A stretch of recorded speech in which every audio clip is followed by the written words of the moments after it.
The Business of Cleaning, the podcast that brings cleaning industry expertise straight to your ears. We interview professionals from all over to bring our listeners knowledge of how to achieve success within their business. Season 1 is about change management and enabling you to both face and create change in all aspects of your company. We're talking management, HR, suppliers, and more.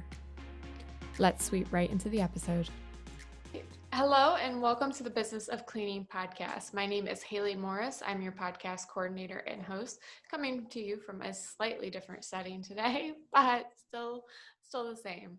And today we have with us Mervin Brewer from the Salt Lake City School District. Mervin's going to tell us a little bit about his experience, but specifically about what he does and what their custodial team has done. So if you want to jump right in, Merv, you can go ahead and tell us more about yourself. Well, thanks. I appreciate this opportunity, Haley. So I'm Mervin Brewer. I'm one of the assistant custodial managers for the Salt Lake City School District. And I've been doing this 40 years, a little over 40 years. I started as a 14-year-old sweeper after school, come home from high school and spend 3 hours a night dumping trash and vacuuming classrooms. And just over the years, it was a good job. You know, we worked Monday through Friday, didn't have to work weekends, so great. I wound up making a career out of it, and eventually moved into a position of a district level supervisor. One of the greatest things that we had the opportunity to do was be a part of what's called integrated pest management. It was introduced to us about 15 years ago by the IPM Institute of North America. And Dr. Mark Lame came out and taught us all about this. And what integrated pest management is, it's a common sense approach, common sense, what a word, common sense approach to dealing with pests. Instead of grabbing a can of, kills everything and just spraying it, you actually have to do some other processes. So education and communication is the base. Education being the key word, being educated on what the pest is, how to deal with it, what its biology is. So education, and then communicating. A teacher sees something, they need to communicate to us that they have seen something. We go identify it, and then instead of grabbing the can of Kills-All, wow, maybe we can just seal this room. What do you think? Seal the room and we don't get mice in? What if we don't feed them? What if we put the food away? What if we, those kind of things. So a common sense approach. And if we have to use pesticide, we will. But we'll use the least toxic, targeted, not just a general bomb the whole room, but targeted, least toxic chemical that will do the job that we need done. So the reason I bring up IPM, it's very important to understand these principles: education and communication, followed by cultural change and cultural practices, mechanical and,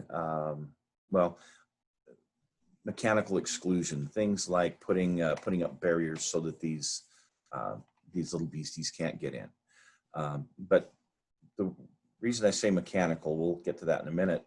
And then, of course, the tip of our pyramid, our IPM pyramid, is using pesticide, but again, in a very judicious way. Now, what does that have to do with COVID? Let me tell you what it has to do with COVID. It's those principles. So we applied the principles of integrated pest management to our cleaning program, to our recycling program. And we found that if you follow that guideline and you plug in the different components to it, you come up with a very successful program. So for example, when it came to our Cleaning for Health initiatives, education and communication, number one. We wanted our custodians to be educated, not just tell them, hey, you've got to use this particular product because I said so. We want them to actually understand why they're using that product or why they're using that process. We want them to be educated. We want them to educate the educators in the building. This is why we're doing this. So very important, especially now with COVID. So we wanted our people to be educated. We wanted communication. You get the word out to everybody. Hey, here's what we're using and here's why. And when it came to processes and changing some processes so you were more efficient, finding equipment that makes you much more efficient. Okay, that's the mechanical part. When it came to the pesticide use, because remember, your chemicals are still a pesticide. They're still, your disinfectants are registered with the EPA. Okay, they kill. So using the least toxic targeted areas that will still get the job done, the best efficacy. Think about the disinfectants that you use. A lot of the disinfectants that you use, unfortunately, they have a kill claim if they sit on a surface for 10 or 12 minutes. 10 or 12 minutes, wow. We use one that has a kill claim of about 2 minutes, a lot less time. We found one that is, you don't have to use PPE to use it. You don't have to dress up in a zoot suit and a respirator just to be able to use this. It's safe to use around your people. It's safe to use around other people. So for us, applying those principles into our cleaning regimen. So COVID comes along. We've got set a pretty good regimen, a pretty good program, some pretty good chemicals. All of these things we kind of had in place. If you think back to the, what was it, the 91 or 93, the Chicago Bulls years ago, you had, by the way, this is my partner in crime, Ricky Martinez. We are known as the Brothers in Grime. Yes. And Ricky and I, we present all over the country, ISSA usually, but other things as well. But the Bulls, remember, they had Michael Jordan and they were winning everything. And they had a great plan. Phil Jackson had a great plan. And then Jordan decides, hey, I want to go play baseball. I'm going to retire. Wow, that kind of goofed up his plan big time. But he didn't throw out the plan. He continued on the plan that he had, even though he'd lost one of his star players, or probably his star player. Same thing when COVID hit for us. COVID hit and we had a plan in place. I heard so many people who were using green products and who had decent processes that when COVID hit, panicked. And the supply chain broke because now you couldn't get, there were certain things that you couldn't get because there was a run on them. And they were running back to using quats or other disinfectants that were not nearly as safe to use around people. So I was asked a question on a national webinar. How have your people reacted to this whole COVID thing? How are your custodians holding up? And I said, well, for them, it's Tuesday. Because for them, we already had a protocol in place. Level 1 protocol is just kind of touching everything, every day, making sure everything's clean and sanitized. But then as we would start getting illnesses like flu season, we better step up our protocol, do a little bit deeper, a little bit more frequent. And then if you actually have some kids in a building getting sick, our protocol moved to a much more frequent sanitizing in our buildings. So that was already in place. And come March, all of a sudden, poof, here's COVID, it's hit. And what did we do to change our protocol? Nothing, because we were already there. What did we do to change our chemical? Nothing, because we were already there. We were using on-site generation with a hyperchlorous acid product that these on-site generators make. We also had as a backup some hydrogen peroxide products that were available to our people. We had these little tablets that you've heard of. They effervesce in water and they create hyperchlorous.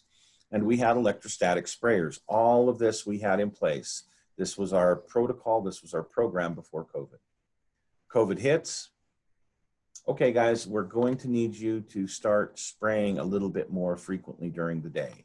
Instead of instead of a couple of times today, you're going to do it after every class change, or you're going to be doing it after every meal period, whatever it takes. And then they closed the schools. Well, what did that mean for us when they closed the schools? We still had to serve lunch to the community. We still had a food bank that was giving out to the community and other things. So we still had to have, and we went to online learning because we didn't close the schools. We went to online learning. Guess I misspoke that. So we had to give laptops out to all the kids and do online learning for the last quarter. We still had people in our buildings, in other words. So our custodians moved to a protocol of somebody would come in the building as soon as they left, clean and sanitize that whole area. And so we actually got moved into summer a little bit early, our summer cleaning a little bit early this year. But our custodians stayed working the entire time. The one thing I noticed that changed with COVID was opportunity. For so long, we had a culture in our school district that it was kind of hard to break. There were certain expectations, certain things that were expected of our department that I thought weren't really as important as the sanitizing. Sanitizing should really be king, whether you've got COVID or it's just regular flu season or whatever. So opportunity showed itself with COVID. The opportunity now that everyone's panicked and we got to have things sanitized, we got to have it clean, we got to have it germ-free. Okay, good. That means some of these other things that we have been doing as custodians, you need to find somebody else to take care of. Moving that box of paper, somebody else can do that besides the custodian. Filling the Coke machine, somebody else can do that besides the custodian. And you know what? Picking up and vacuuming that room, we understand that's important, but instead of every day, it's probably going to happen just once a week, because every single day we need to get every desk, we need to get every touch point, and we need to do it multiple times a day. And this created a huge opportunity for us to change the culture in our school district to where we really wanted that cleaning for health being as the #1 priority. Cleaning for aesthetics is important too. Kind of has taken a back seat, which is good. And some of these other, as I said, outlying things that custodians have had to do, well, they're kind of going by the wayside, because right now, cleaning for health is king. And we don't want this to be right now. We want this to be how it is going forward. Now, I've talked with some folks because I'm part of a networking group, the Utah School Custodial Managers Association. Ricky here's the president. I'm the past president of the organization. And it's people like us throughout the state of Utah, these custodial managers, that meet on a regular basis to talk about best practices, what everybody's doing, helping other districts get into IPM or into green cleaning, helping each other with the struggles that we have. And it was because of what we heard from them that I had an aha moment. And that is, most school districts, I didn't really realize how blessed we are here in Salt Lake City, because most school districts have site-based management. That means the principal is in charge of the custodian. And if the principal wants the paper moved, or if the principal wants you to go park their car or scrape their window or do whatever, well, that's what you do because they're the boss. Ugh. That's not a good thing. Having a centralized custodial leadership like what we have here, Ricky and myself, and our the head of our group, the head of our happy trio, Robin Anderson. Well, with the three of us, we manage our custodians. That's why we're custodial managers. We manage them. We make sure that we do the training, we do the discipline, we do everything as far as our department goes, so that we can provide to the schools the most professional custodian they can possibly get.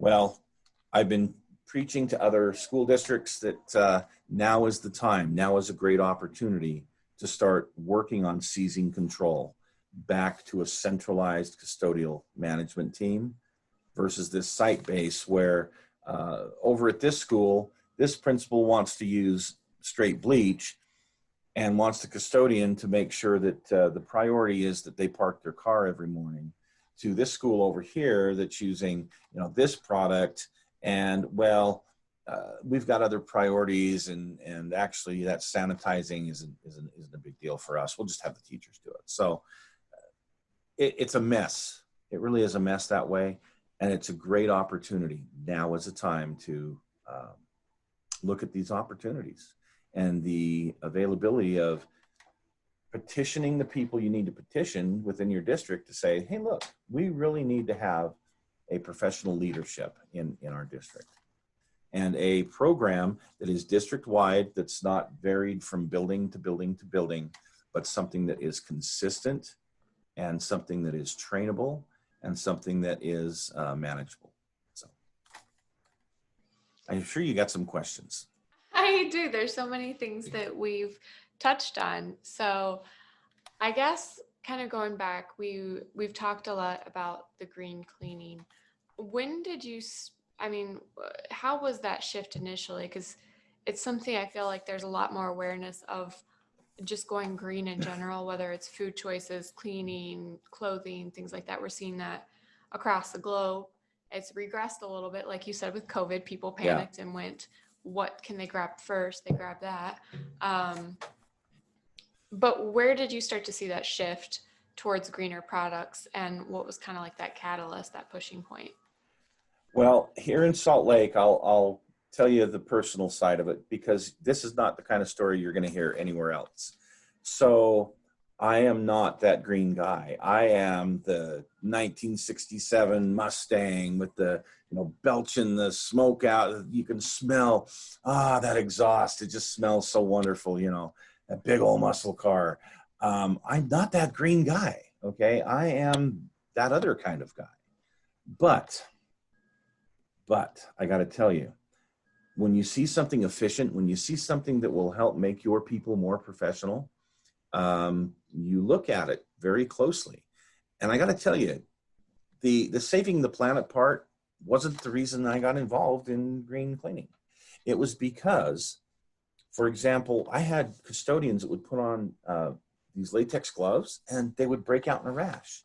I had custodians, myself, when I was a custodian, I would dust, and you use those feather dusters and you're sneezing, or you're filling up the Peroxide dispenser. That's you for a half hour. You're sneezing because you got those particles in your nose. I remember using ammonia, straight aqua ammonia to scrub our floors. I remember the great graffiti removers that had toluene in it. Oh, if you haven't smelled those, they're great. Oh, wow, man. But, these things aren't healthy for you. And over 35, 40 years of my career, who knows what damage they did. I guess you can see that. But, these aren't good for us. And they aren't good for the kids to be around. They aren't good for the teachers to be around. So I started looking into what is going to be more efficient and what's going to be safer. The first thing, I got to tell you, we used to use a quat in our restroom every day in our restrooms, and the floors were sticky. They were sticky and they smelled. So I made the decision, well, we're going to go to bleach. We're going to use bleach 4 days a week, and we're going to use that quat 1 day a week. Hey, our floors weren't sticky anymore, were they? And they quit stinking. But there again, I had trouble breathing because of all the bleach. And my clothes, of course, were all stained because of the bleach. But then I learned. I was educated. I took it upon myself to get educated in these green products. And I found this thing called hydrogen peroxide. Now, I used to put that on cuts, and it was great. So I knew that it killed germs. But I guess you can't make that claim because, in our industry and all that kind of, good crap. Hey, hydrogen peroxide kills germs.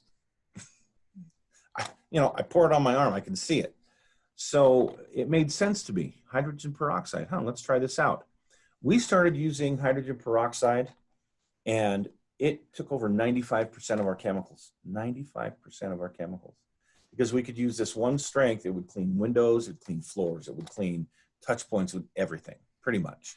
And carpets, the stuff that we used to put on carpets to clean carpets, and then of course it would retract and hydrogen peroxide left them slightly acidic, which is what you want to do. That's why you rinse a carpet with vinegar. And our carpets were cleaner, and the spots wouldn't come back as much. And it was pennies on the dollar to clean with the hydrogen peroxide based products versus what we had been using in the past. So all of a sudden we're saving a lot of money. Now our budget didn't go up. They didn't give us any more money. Heck no. So we had to go to a green profile by finding a way to be more efficient. Maybe some products we're not going to use anymore. Maybe this product is really expensive, but in the long run, to afford that product, we're going to use other things like the peroxide that cost us less money. So that's how we got started on our green journey. And we started to run into more and more people. We had a consultant that we ran into at one of our healthy green schools and colleges. I'm on their board, the Leadership Council. And I was speaking at Seattle about 5 years ago and ran into this lady. Her name was Heidi Wilcox. She is a consultant on her own now. And Heidi's one of the most educated people in the generated water that you'll ever meet. And she introduced us to some of these companies and some of these products that we now use. Aqueous Ozone, the tablets, the sprayers, all of these things that helped us become a lot more efficient, but also a much, much greener profile.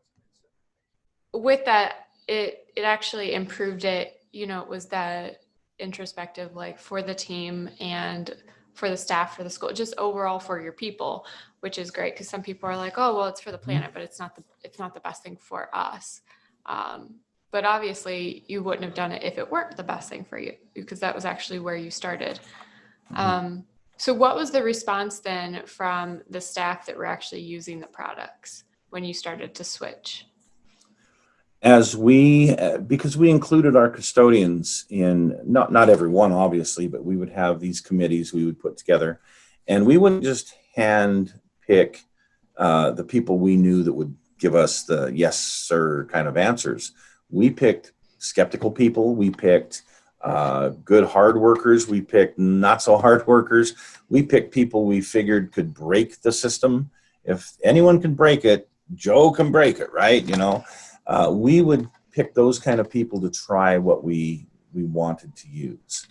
And so we would go off feedback, and we would see what the feedback was from our folks. We wouldn't make these decisions lightly. We would get this kind of feedback.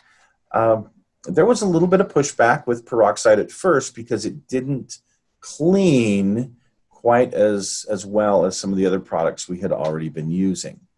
When it came to the disinfecting part, that was an easy sell because we educated our people on how to properly disinfect.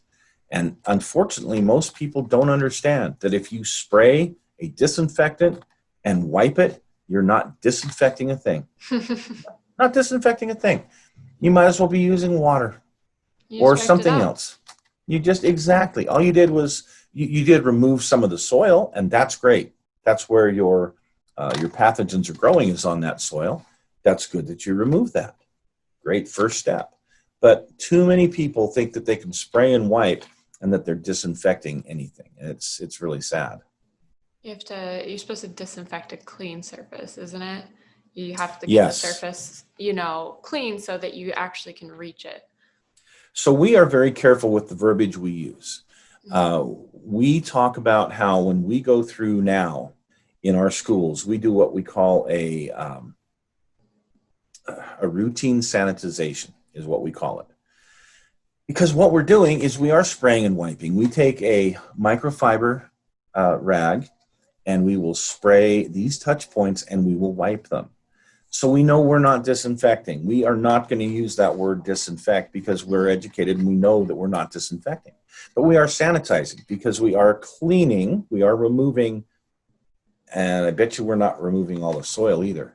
Because if you're spraying and wiping, are you removing all the soil, really?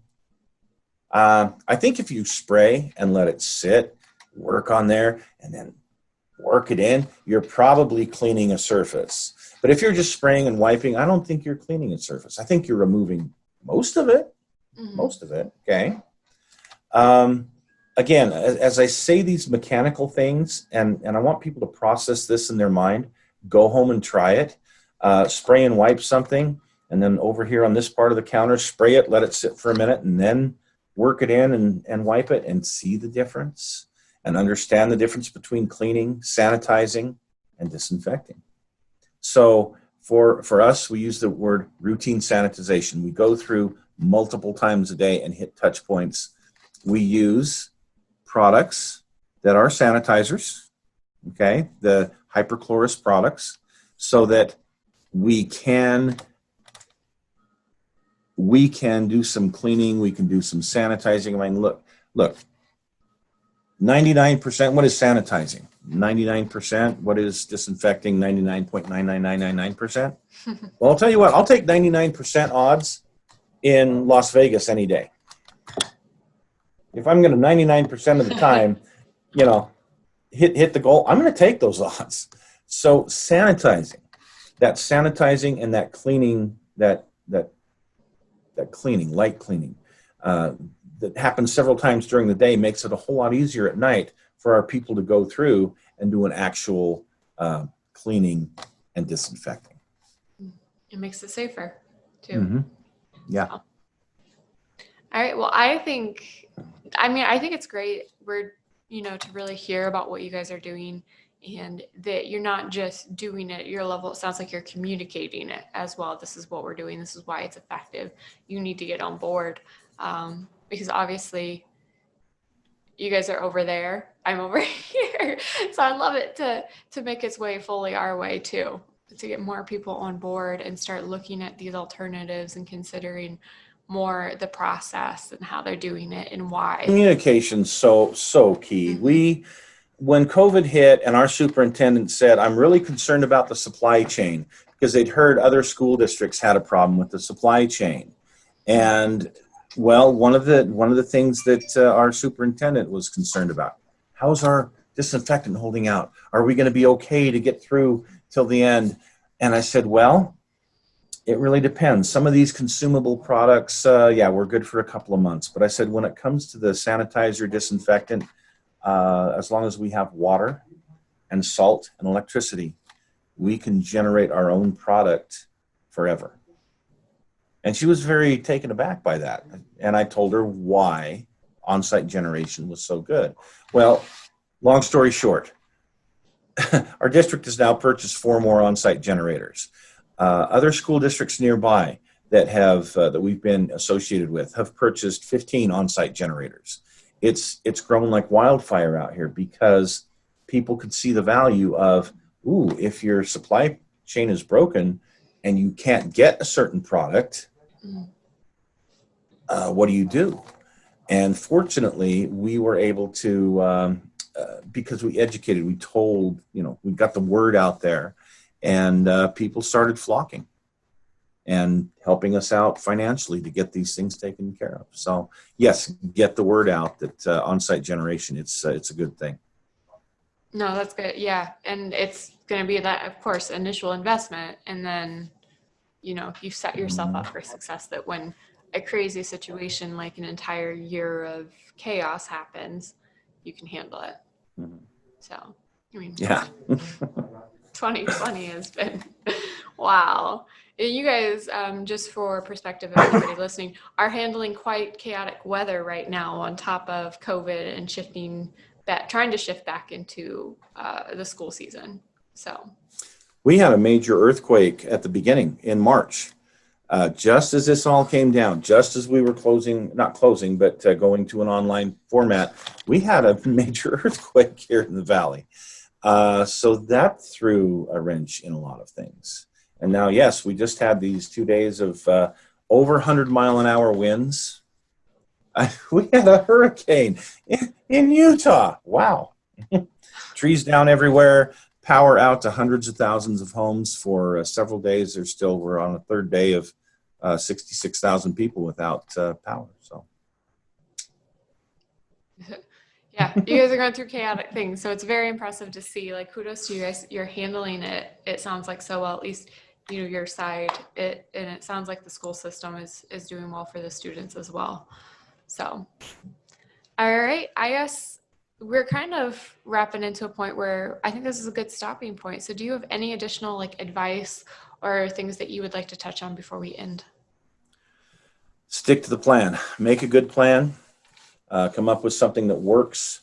Look at as many contingencies as possible. Make sure that you're deep. You've got that fifth man off the bench. Okay, you've got the backup just in case.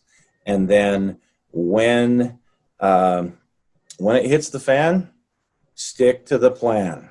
That's my advice. All right. Yep. Don't panic. Don't panic. All right. Don't panic. So that is going to be it for our episode today.